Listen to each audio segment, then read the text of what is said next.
What if the home you just moved into wasn't just haunted but alive, feeding on fear, trapping souls, and hiding horrors so unspeakable that even investigators fled in terror? The Roberts family thought they found their dream house, but what they uncovered was a nightmare beyond belief, where every creak of the floorboards and flicker of the lights was a warning they didn't understand, until it was far too late.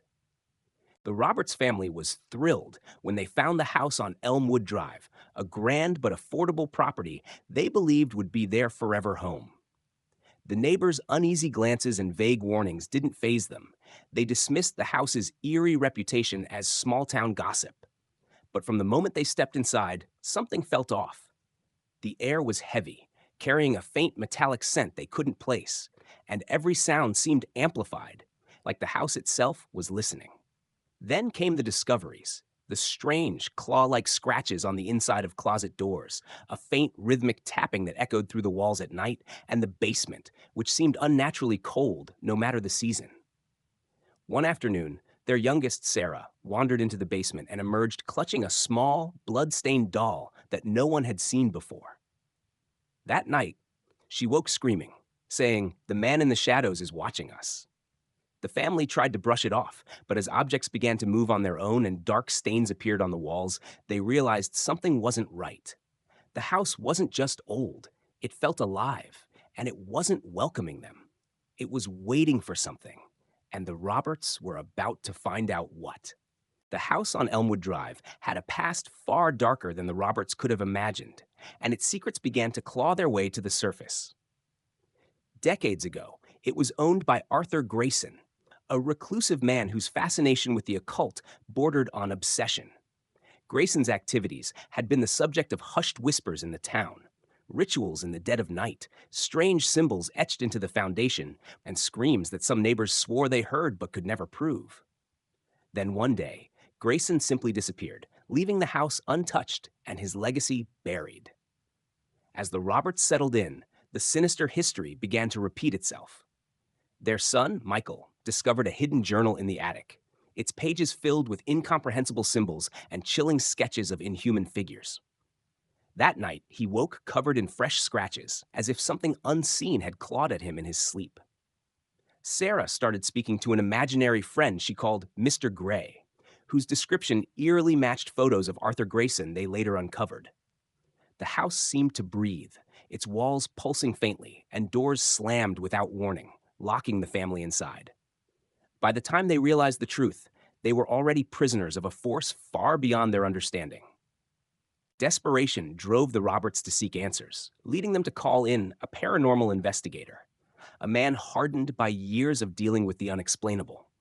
But even he was visibly shaken the moment he stepped inside the house on Elmwood Drive. His equipment malfunctioned, EMF meters spiked erratically, and temperatures plummeted without warning. As he ventured into the basement, his flashlight illuminated something horrifying. A hidden door they had never noticed before, its edges lined with symbols carved deep into the wood, symbols meant to bind or summon something. Forcing the door open revealed a room that could only be described as a shrine to horror.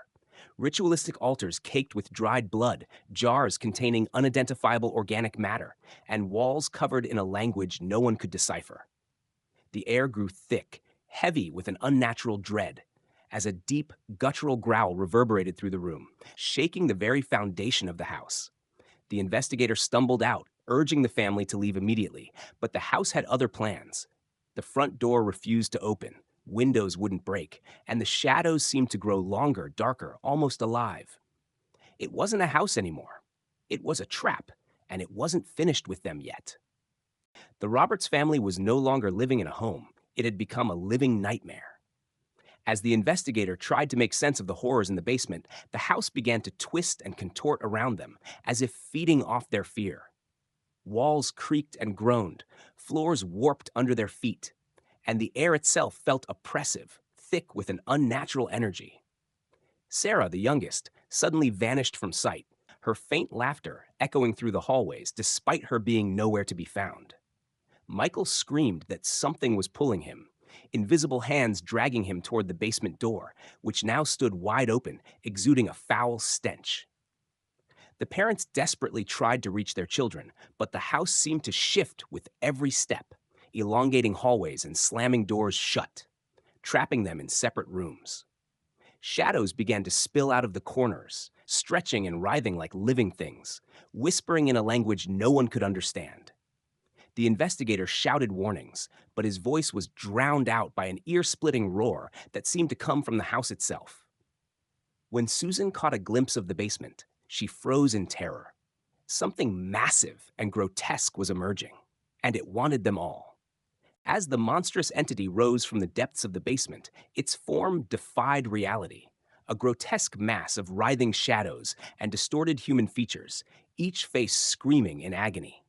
The house groaned violently, its walls cracking and bleeding as though alive, sealing off all exits. The investigator tried one last desperate act, chanting a banishment ritual he had learned in his years of studying the paranormal.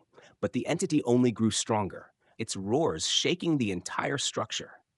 Sarah's laughter turned into screams as she appeared at the top of the stairs, her eyes void of recognition, her small hands clutching a bloody doll that seemed to move on its own.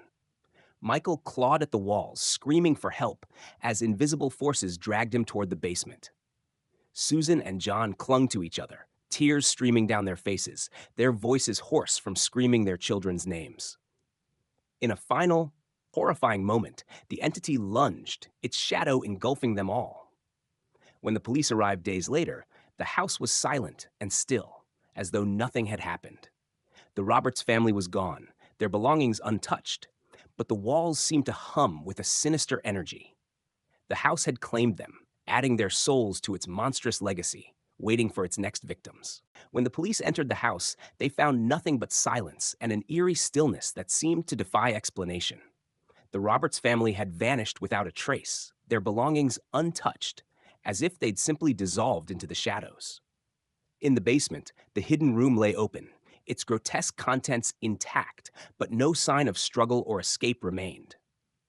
One officer, while examining the space, claimed to hear faint whispers, a haunting chorus of voices that seemed to echo from the walls, pleading for help, yet mocking at the same time. Days turned into weeks, and rumors spread through the town. Some said the house was cursed. Others believed it was a gateway to something unspeakable. The authorities sealed the property, deeming it unfit for habitation, but even that didn't stop the stories. Passers-by reported seeing flickering lights in the windows at night and shadowy figures moving inside, despite it being abandoned. The house on Elmwood Drive became a chilling urban legend, a place everyone avoided but couldn't stop talking about. And deep within its walls, the entity waited, its hunger unfulfilled, knowing that someday someone else would dare to enter, unaware that they were walking straight into a living nightmare.